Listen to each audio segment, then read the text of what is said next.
বাজার থেকে তরমুজ এনেছি। কাটার আগে মনে হয় লাল হবে তো, মিষ্টি হবে তো। কাটা অংশ তুলে দেখলাম দারুণ কালার, আর মিষ্টি তো ছিলই। গরমের দিনে তরমুজ খেলে শরীর ঠান্ডা হয়, মনও ভালো থাকে। স্বাদটা সত্যিই রিফ্রেশিং। তরমুজ গরমের ছোট্ট আনন্দ, ছোট্ট মিষ্টি মুহূর্ত। তরমুজ খাওয়া হলে দুপুরে রান্নাতে চলে যাব। প্রথমেই আলু আর টমেটো দিয়ে পাবদা মাছ রান্না করব। আমরা জানি পাবদা মাছ ভিটামিন, প্রোটিনে ভরপুর আর স্বাদে অতুলনীয়। রান্না শুরু করেই বাজার থেকে আনা মাংস বের করলাম।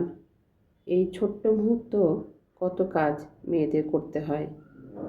এক রান্নায় মনোযোগ পুরোটা আটকে রাখলে চলে না।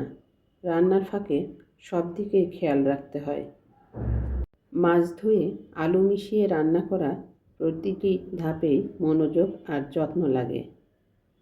গরম ভাতের সাথে পাবদা মাছের এই কম্বিনেশন খেতে যেমন মজা, মনও ভালো হয়ে যায়। রান্না মানে শুধু খাওয়ার জন্য নয়, এটি এক ধরনের আবেগ, যত্ন আর ছোট্ট আনন্দের মুহূর্ত। প্রতিটা মুহূর্তে কিছু শেখা, কিছু তৈরি করা, এটাই রান্নার আনন্দ। আপনাদের সাথে আড্ডা দিতে দিতে আমার রান্নাটা প্রায় হয়ে এসেছে। এ পর্যায়ে দিয়েছি ধনেপাতা কুচি। এখন আমি পরের রান্নাতে চলে যাব।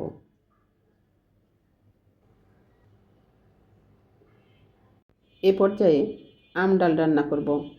গরমে আম ডাল খেলে শরীর ঠান্ডা হয়, মনও হালকা লাগে। বাসার সবাই পছন্দ করে, তাই আজ রান্না করছি। আমরা চাই সবাই খেতে আনন্দ পাক, তাই রান্নাটা করি মন দিয়ে। আম কাটতে, রান্না করতে আর চেখে দেখতে প্রতিটা মুহূর্তেই আনন্দ। ছোট্ট মিষ্টি স্বাদ কিন্তু সবাইকে খুশি করে। এখন আলু আর টমেটো দিয়ে ট্যাংরা মাছ রান্না করব।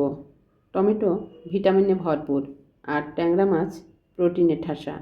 গরম ভাতে দারুণ লাগে। রান্নার সুবাস ছড়াচ্ছে পুরো ঘরে। টমেটো কেটে আলু যোগ করে মাছটা ভালোভাবে মিশিয়ে প্রতিটা ধাপেই আনন্দ। গরম ভাতে এটা একদম পারফেক্ট। খেতে যেমন মজা, তেমনি মনও ভালো হয়ে যায়। রান্না করতে করতে দিনের অর্ধেক সময় চলে যায়, কিন্তু প্রতিটা মুহূর্তই তৃপ্তিদায়ক। তো আজ বিদায় নিচ্ছি। আল্লাহ হাফেজ।